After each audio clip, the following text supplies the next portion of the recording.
News 2 star plus വാർത്തകളിലേക്ക് ഏവർക്കും സ്വാഗതം. മുൻ കേരള മുഖ്യമന്ത്രി ശ്രീ ഉമ്മൻചാണ്ടിയുടെ ഓർമ്മയിൽ കേരളീയർ. മുൻ കേരള മുഖ്യമന്ത്രി ഉമ്മൻചാണ്ടിയുടെ 1-ാം ചരമവാർഷിക ദിനമായ ഇന്ന് അദ്ദേഹത്തെ അനുസ്മരിച്ച് കാഞ്ചിയാർ ലബ്ബക്കടയിൽ ഇന്ത്യൻ നാഷണൽ കോൺഗ്രസ് പ്രവർത്തകർ സ്മൃതി മണ്ഡപം ഒരുക്കി ശ്രീ ഉമ്മൻചാണ്ടിയുടെ അനുസ്മരണ യോഗം സംഘടിപ്പിച്ചു. Advocate EM Augusthy, Aneesh Mannoor, George Joseph Padavan, Joy Eezhakkunnel, Joy Thomas, Jomon Thekkal എന്നിവർ സ്മൃതി മണ്ഡപത്തിൽ പുഷ്പാർച്ചന നടത്തി.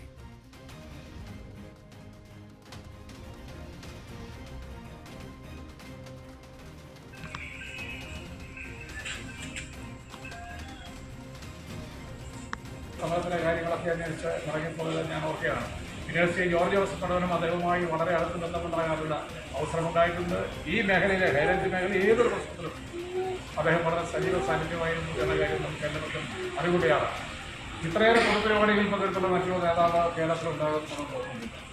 ഏത് പ്രദേശത്താണെങ്കിലും കേരള സംസ്ഥാനത്തിൻ്റെ ഏത് മുക്കിലും മൂലയിലുള്ള ഏത് പ്രവർത്തനവുമായി നേരിട്ട് ബന്ധപ്പെടാൻ കഴിയത്തക്ക നിലയിലുള്ള ആത്മസ്ഥാനത്തെ സ്ഥാപിക്കുകയും അത്രയേറെ വിപുലമായ പരിപാടികളിൽ പങ്കെടുക്കുകയും ചെയ്തിട്ടുള്ള ഒരു ജനകീയ നേതാവായി ഉമ്മൻചാണ്ടി എന്ന കാര്യത്തിൽ സംശയമില്ല. ഞാൻ അവസാനിപ്പിക്കുകയാണ്. അദ്ദേഹത്തിന് ഞങ്ങളുടെ ഏറ്റവും സവിശേഷമായ കാര്യം, അദ്ദേഹം ഇന്നുവരെ ആരോട് പിണങ്ങി ഞാൻ കണ്ടിട്ടില്ല. രാഷ്ട്രീയ പ്രവർത്തകരാണ്, പലവിധ പ്രശ്നങ്ങളുണ്ടാകും, താൽപര്യങ്ങൾക്ക് പ്രശ്നങ്ങളുണ്ടാകും, സ്വാഭാവികമായും അഭിപ്രായങ്ങളുണ്ടാകും, ഇണക്കമുണ്ടാകും, പരിഭവമുണ്ടാകും. പക്ഷേ ഉമ്മൻചാണ്ടിയുടെ കാര്യത്തിൽ അങ്ങനെയൊന്നും ജീവിതത്തിൽ ഇന്നുവരെ അദ്ദേഹം ആരോട് ചോദിക്കുന്നതോ അദ്ദേഹം ആരോടെങ്കിലും വേഗത്തിൽ സംസാരിക്കുന്നതോ ഒന്നും ജീവിതത്തിൽ ഇന്നുവരെ എനിക്ക് കാണാൻ അവസരമുണ്ടായിട്ടില്ല എന്ന കാര്യം പ്രത്യേകം അനുസ്മരിക്കാൻ ഞാൻ ആഗ്രഹിക്കുന്നു. കണ്ടെത്താറുണ്ട്. അത് കോൺഗ്രസ് പാർട്ടിയുടെ ആണെങ്കിലും മറ്റേത് രാഷ്ട്രീയ പാർട്ടിയാണെങ്കിലും ആയിരക്കണക്കിന് ആളുകളാണ് ഓരോ ദിവസവും അദ്ദേഹത്തെ സമീപിക്കുന്നത്. ചെല്ലുന്ന ആളുകൾക്കെല്ലാം ഒരു ഉത്തരവുണ്ട്. അത് നോ എന്നുള്ള ഉത്തരവല്ല, യെസ് എന്നുള്ള ഉത്തരവാണ്.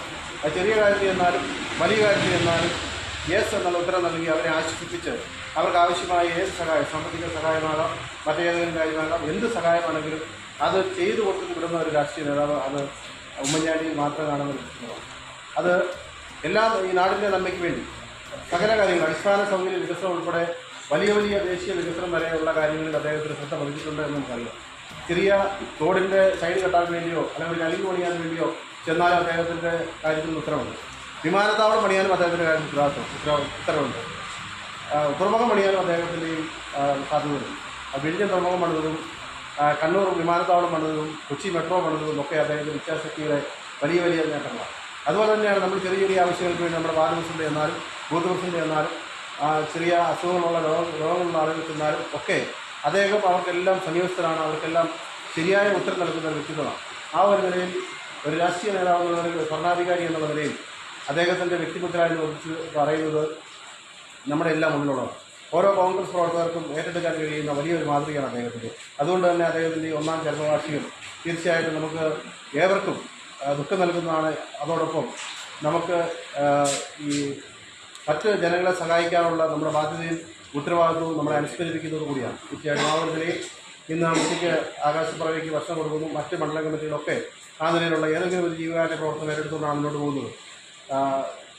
കുട്ടനാടുകുടിയിൽ വാട്ടുകുടി മണ്ഡല കമ്മിറ്റിയുടെ ആഭിമുഖ്യത്തിൽ അവിടെ RCC സന്തോഷ് ഭവനിൽ ഭക്ഷണം കൊടുക്കുന്നുണ്ട്. കാമാക്ഷി മണ്ഡല കമ്മിറ്റിയുടെ ആഭിമുഖ്യത്തിൽ അവിടെ ഒരു ദൈവദാനം എന്ന് പറയുന്ന അബലികളായ അമ്മച്ചിമാരെ താമസിക്കുന്ന സ്ഥലത്ത് അവർക്ക് ആവശ്യമായ മരുന്നുകൾ വിതരണം ചെയ്യുന്നുണ്ട്. കൊന്നത്തടി മണ്ഡല കമ്മിറ്റിയുടെ ആഭിമുഖ്യത്തിൽ ചികിത്സാ സഹായ നിധി സ്വരൂപിച്ച് വിതരണം ചെയ്യുന്നുണ്ട്. അങ്ങനെ എല്ലാ സ്ഥലങ്ങളിലും കട്ടപ്പന മണ്ഡല കമ്മിറ്റി ST കോളനിയിൽ മെഡിക്കൽ ക്യാമ്പ് സംഘടിപ്പിച്ചിരിക്കുന്നു.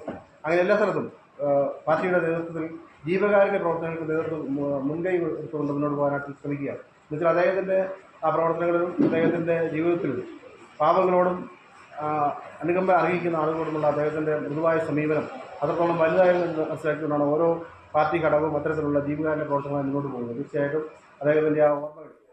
യോഗത്തിന് ശേഷം ഉച്ചയ്ക്ക് നരിയമ്പാറ അസീസി ആശ്രമത്തിലെ അന്തേവാസികൾക്ക് ഉച്ചഭക്ഷണവും നൽകി. News desk, Kattappana.